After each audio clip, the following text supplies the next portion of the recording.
Hola hermanos, soy el diácono Gustavo Salazar y hoy vamos a hablar sobre la comunión espiritual.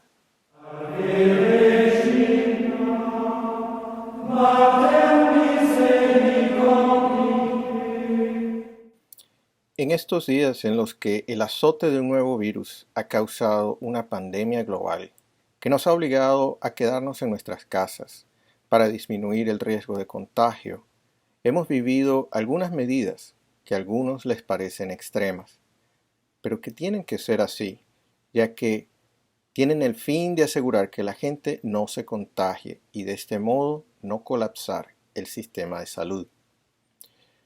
Por eso es que en muchos lugares se está viviendo algo que la mayoría de las personas nunca pensaron haber vivido. Se trata del cierre de las iglesias. Y esto se hace ya que el simple hecho de congregarse en un mismo lugar puede causar el contagio de muchas personas en un instante de tiempo muy corto. Ante esta situación, muchos católicos nos han preguntado, ¿y si no puedo ir a la iglesia? ¿Cómo puedo vivir mi fe? ¿Cómo accedo a los sacramentos? La respuesta a la primera pregunta es simple. La fe se tiene que seguir viviendo todos los días, a través de la oración diaria, la lectura y meditación de la palabra de Dios, a través de las obras de misericordia, en la medida de lo posible en este caso, y a través de la obediencia. La respuesta a lo segundo, ¿cómo accedo a los sacramentos?, es un poco más complicada.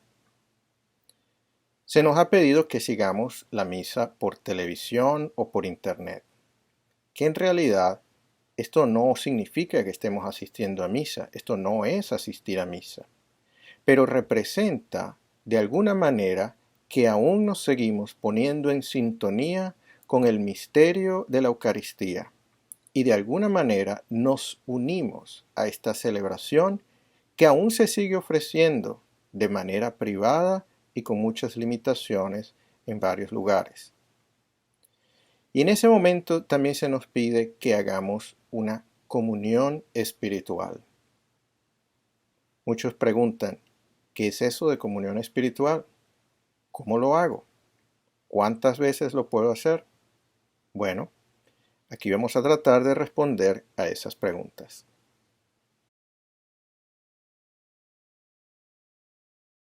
Nos dice el padre Antonio Rollo Marín, basándose en las enseñanzas de Santo Tomás de Aquino y de los concilios de la Iglesia, que la comunión espiritual consiste esencialmente en un acto de ferviente deseo de recibir la Eucaristía y en darle al Señor un abrazo estrechísimo como si realmente acabara de entrar en nuestro corazón. También nos dice que esta práctica piadosísima, bendecida y fomentada por la Iglesia, es de gran eficacia santificadora y tiene la ventaja de poder repetirse innumerables veces al día. Hagamos énfasis en esto. Es un acto de ferviente deseo. Tres cosas allí que hay que poner atención. Quiere decir que como acto tenemos que expresar algo, hay que hacer algo. Lo segundo es ferviente. Significa que hay que poner el corazón y la voluntad en ello. Hay que hacerlo con toda la intención. Y también nos dice que es un deseo. En otras palabras, hay que quererlo de verdad. Por ejemplo, ¿cómo puede haber un deseo verdadero si no vamos a la misa regularmente cuando sí se puede? El deseo implica que cuando se puede ir, entonces lo vamos a hacer. ¿Es esto algo nuevo en la iglesia? La verdad que no. La comunión espiritual ha sido practicada desde mucho antes por todos los santos, con gran devoción y provecho espiritual. Por lo tanto, fue recomendada vivamente por los padres de la iglesia, por los concilios y por los papas, sobre todo en los últimos años. Lo que pasa es que en la antigüedad, la comunión frecuente no era muy común. Eso lo pueden constatar nuestros abuelos, quienes seguramente comulgaban muy pocas veces en el año. Algunos se limitaban a cumplir con el precepto de la Iglesia de recibir la comunión solo el día de Pascua. En la Edad Media la comunión no era frecuente, ni siquiera entre los monjes. Solo los sacerdotes, que por celebrar la misa de manera diaria, eran quienes recibían la comunión todos los días. Sabemos, por ejemplo, por los documentos de las órdenes religiosas, que esto era así. Santa Clara, por ejemplo, a sus monjas clarisas, en el año 1253, establece en su regla que las monjas comulguen 7 veces al año. Había otras órdenes religiosas que establecían una frecuencia mayor, pero también habían otras que tenían una frecuencia menor. Y entre los laicos, pues esto variaba mucho, sobre todo dependiendo de la región. En los últimos años esto ha cambiado. La comunión frecuente se ha promocionado más y todo esto gracias al decreto de San Pío X, que en el año 1905 estableció que la comunión debía recibirse de manera más frecuente y, si es posible, hasta diariamente. Pero eso tuvo el efecto de que la comunión espiritual cayó en desuso. Inclusive algunos ya han olvidado que eso existía. Por eso los papas recientes han comenzado a recordarla y a recomendarla. Por ejemplo, Pío XII, en su encíclica Mediator Dei del año 1947, nos dice que los cristianos, cuando realmente no pueden recibir con facilidad el manjar eucarístico, lo reciban al menos espiritualmente, de manera que con fe viva y despierta y con ánimo reverente, humilde y enteramente entregado a la divina voluntad, se unan a Él con la más fervorosa e intensa caridad posible. Juan Pablo II, en su encíclica Ecclesia de Eucaristía del año 2003, también dice palabras similares. Nos recuerda que precisamente por eso es conveniente cultivar en el ánimo el deseo constante del sacramento eucarístico. De aquí ha nacido la práctica de la comunión espiritual, felizmente difundida desde hace siglos en la Iglesia y recomendada por santos maestros de vida espiritual. ¿Qué estaban haciendo estos papas? Simplemente recordándonos una práctica reconocida por la Iglesia desde hace muchos siglos atrás. Eso estaba reconocido en la Iglesia, lo vemos en el Concilio de Trento, que en el año 1551 nos dice: con mucha razón y prudencia han distinguido nuestros padres respecto del uso de este sacramento 3 modos de recibirlo.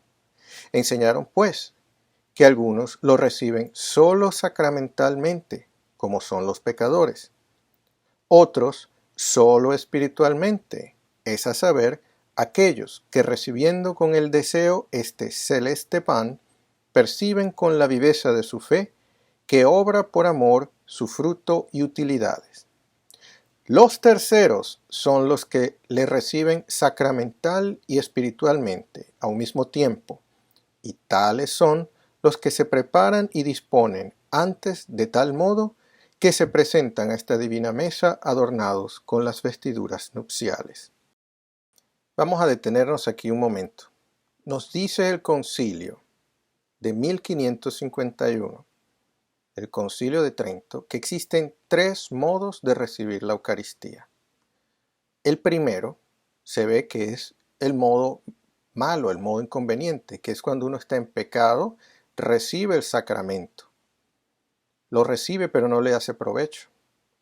Otros lo reciben espiritualmente.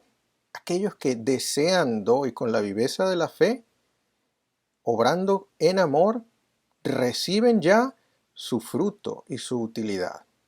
Pero hay una manera más excelente de recibir este sacramento, que son aquellos que la reciben sacramental y espiritualmente. Las dos cosas. Quiere decir que este momento que estamos viviendo, en el que estamos recordando hacer la comunión espiritual, nos va a servir para cuando volvamos a recibir la Eucaristía de manera sacramental, que hay un modo mejor de recibirla y es preparando nuestro corazón con el deseo ya vivo de recibirlo. Es como quien espera un amado o una amada y entonces no lo recibe así como que si fuera cualquier cosa. Es como quien le abre los brazos y con anticipación amorosa ya empieza, antes de que se abracen el uno al otro, ya empieza a sentir la cercanía y empiezan a prodigarse el amor que se tienen el uno al otro. De eso se trata la tercera forma. En este momento tenemos que conformarnos con la segunda forma, con la forma espiritual. Entonces, ¿qué estaban haciendo los padres del concilio en ese momento? Bueno, simplemente estaban expresando solemnemente lo que ya la Iglesia creía y que Santo Tomás de Aquino, varios siglos atrás, en el año 1274, había explicado meticulosamente en la Summa Theologiae, que es el compendio de teología que él nos dejó. Vamos a leer qué dice en la tercera parte, en la pregunta 80. Dice, se puede recibir el efecto del sacramento si se desea recibir el sacramento aunque no se reciba de hecho. Y por esto, de la misma manera que algunos son bautizados con el bautismo de deseo por el ansia que tienen del bautismo antes de recibir el bautismo de agua, así también algunos reciben espiritualmente este sacramento antes de recibirlo sacramentalmente, por el deseo de recibir el sacramento mismo. Nos detenemos aquí. Vemos que Santo Tomás afirma que se puede recibir el efecto del sacramento si se desea recibir el sacramento, aunque no se reciba de hecho. Vamos a explicar esto con más detalle, pero hace falta primero que recordemos unos conceptos que hemos aprendido. El Catecismo de la Iglesia Católica, en su párrafo 1131, nos dice: los sacramentos son signos eficaces de la gracia, instituidos por Cristo y confiados a la Iglesia, por los cuales nos es dispensada la vida divina. También nos dice que los ritos visibles bajo los cuales los sacramentos son celebrados significan y realizan las gracias propias de cada sacramento y dan fruto en quienes los reciben con las disposiciones requeridas. También nos dice el Catecismo en el párrafo 1129 que la Iglesia afirma que para los creyentes los sacramentos de la nueva alianza son necesarios para la salvación. La gracia sacramental es la gracia del Espíritu Santo dada por Cristo y propia de cada sacramento. El Espíritu cura y transforma a los que lo reciben, transformándolos con el Hijo de Dios. El fruto de la vida sacramental consiste en que el Espíritu de adopción deifica a los fieles, uniéndolos vitalmente al Hijo único del Salvador. Vale la pena detenerse también en este párrafo para analizar un par de cosas. Primero, que la Iglesia dice y afirma que los sacramentos son necesarios para la salvación. ¿Por qué? Porque tienen que ver con ese fin último para el cual hemos sido creados, para habitar con Dios por la eternidad. Por lo tanto, esa gracia sacramental, la gracia santificante que se nos da en cada sacramento, viene de Dios. Él es el que nos da la vida de sí mismo para irnos curando y transformando, y de ese modo estar más unidos con el Hijo de Dios. Ese es el fruto de la vida sacramental. Hacernos cada día realmente más hijos suyos, uniéndonos cada día más con el único Hijo de Dios, Jesucristo nuestro Salvador. Entendamos entonces que Santo Tomás hace una distinción entre dos cosas. Primero, Es el sacramento mismo, el cual tiene dos realidades. Una realidad que es externa, y esto es el signo que percibimos por los sentidos, por ejemplo, el agua en el bautismo y las oraciones, el pan y el vino en la Eucaristía, el aceite en la confirmación. A esto generalmente los teólogos lo llaman sacramentum tantum, que es esa realidad que podemos percibir a través del rito y de los signos. Pero hay otra realidad que sucede inmediatamente después, que es la realidad que no vemos, la interna, y que es específica de cada sacramento. Por ejemplo, en el caso del bautismo se da una marca característica indeleble en el bautizado y en la confirmación también. En la Eucaristía se trata de que las especies sagradas pasan a ser ahora el cuerpo y la sangre de Cristo.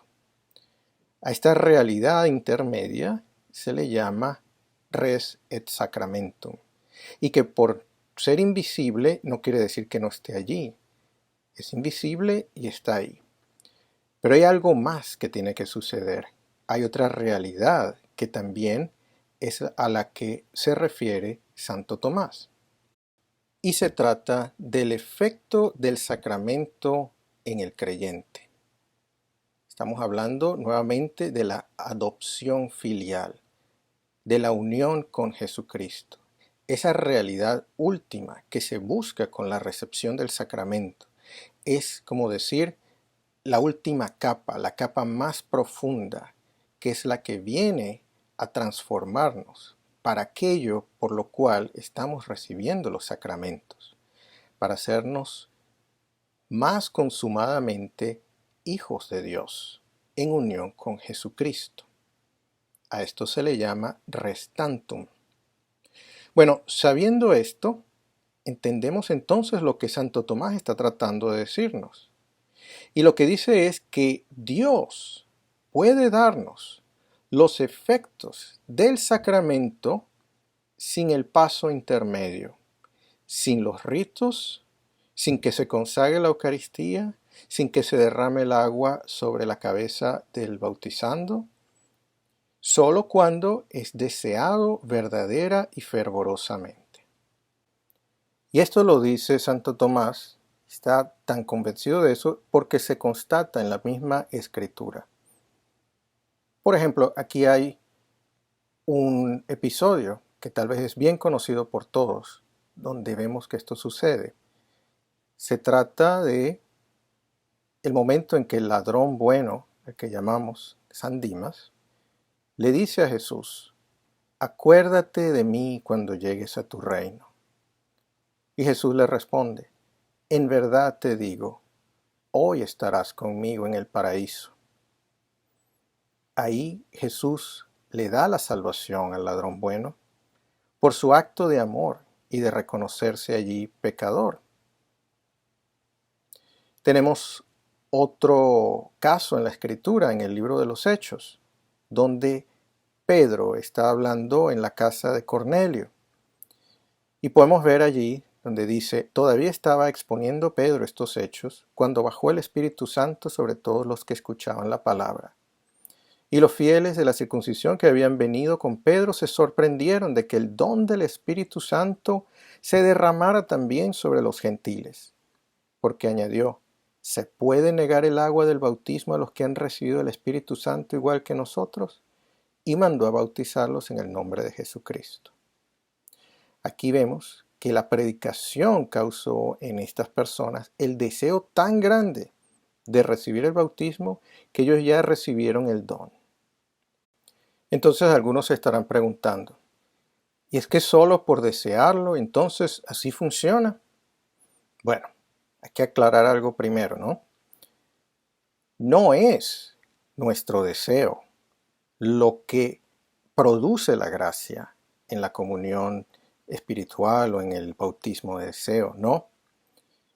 Es la acción de Dios que ya está haciendo que lo deseemos a Él, ya está en nuestro corazón como enamorándolo y nos está atrayendo hacia Él. Él está suscitando eso en nosotros y quiere que se lo pidamos.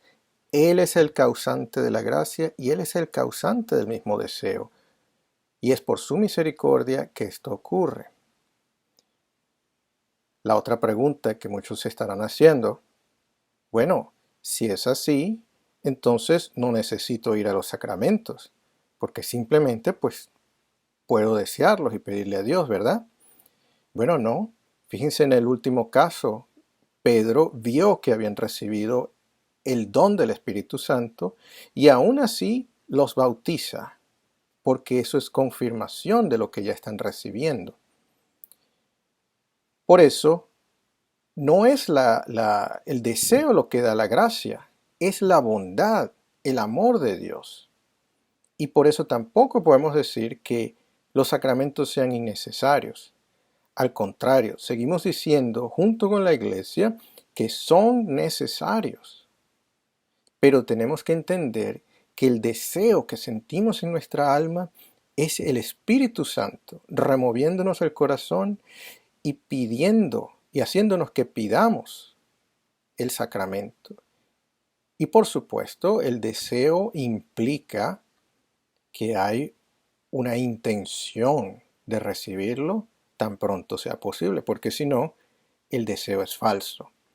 Si yo digo deseo la Eucaristía y me conformo solo con la comunión de deseo y nunca, cuando hay oportunidad, voy a recibirla, entonces no estoy deseando de verdad.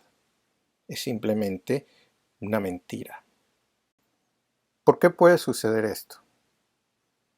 Porque primero Dios no está limitado por sus sacramentos. Él puede actuar y dar su gracia por fuera de los sacramentos.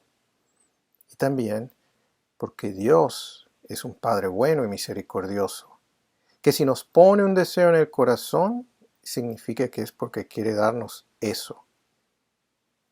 En Lucas 11 se nos recuerda, pues yo os digo a vosotros, pedid y se os dará, buscad y hallaréis, llamad y se os abrirá, porque todo el que pide recibe, y el que busca halla, y al que llama se le abre.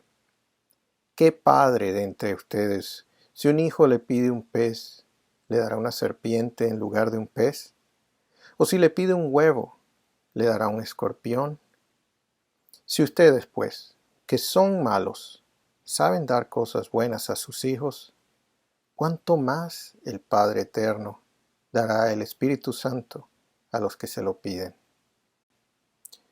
Por último, la comunión espiritual es algo tan real que los santos no dejaban de recomendarlo como práctica diaria, ya que esto incrementa el amor y la unión con Dios. San Juan María Vianney nos decía, una comunión espiritual actúa en el alma como un soplo de viento en una brasa que está a punto de extinguirse. Cada vez que sientas que tu amor por Dios se está enfriando, rápidamente haz una comunión espiritual.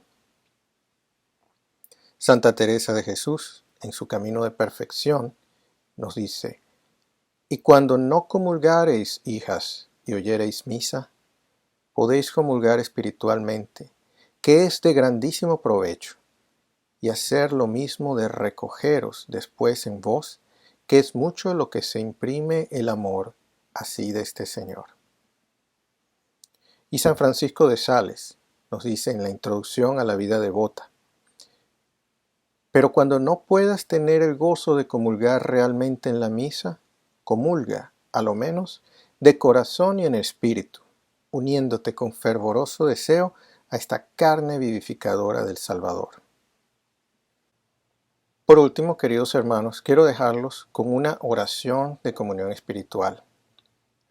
Como ya dijimos, para la comunión espiritual lo importante es tener el deseo, pero el deseo tenemos que expresarlo de alguna manera.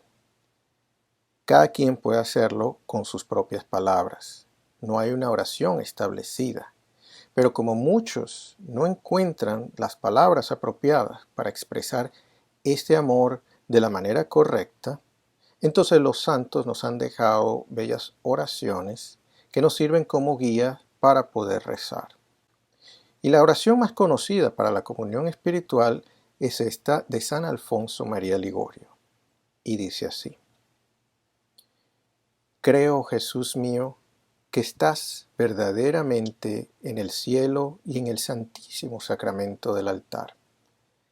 Te amo sobre todas las cosas y deseo vivamente recibirte dentro de mi alma, pero no pudiendo hacerlo ahora sacramentalmente, ven al menos espiritualmente a mi corazón, y como si ya te hubiese recibido, te abrazo y me uno del todo a ti. Señor, no permitas que jamás me aparte de ti. Amén. Bueno, queridos hermanos, espero que hayamos aprendido algo bueno para nuestra vida espiritual. Por favor, incorporen esta práctica de la comunión espiritual a su oración diaria. Y cuando se abran de nuevo las puertas de las iglesias y nos volvamos a reunir para celebrar la Eucaristía, hagamos esto también. Justo antes de recibirla, expresémosle al Señor este deseo. De este modo, cada comunión que hagamos será más provechosa que la anterior e incrementará en nuestra alma la gracia que es necesaria para vivir una vida cristiana. Los quiero mucho. Que Dios los bendiga.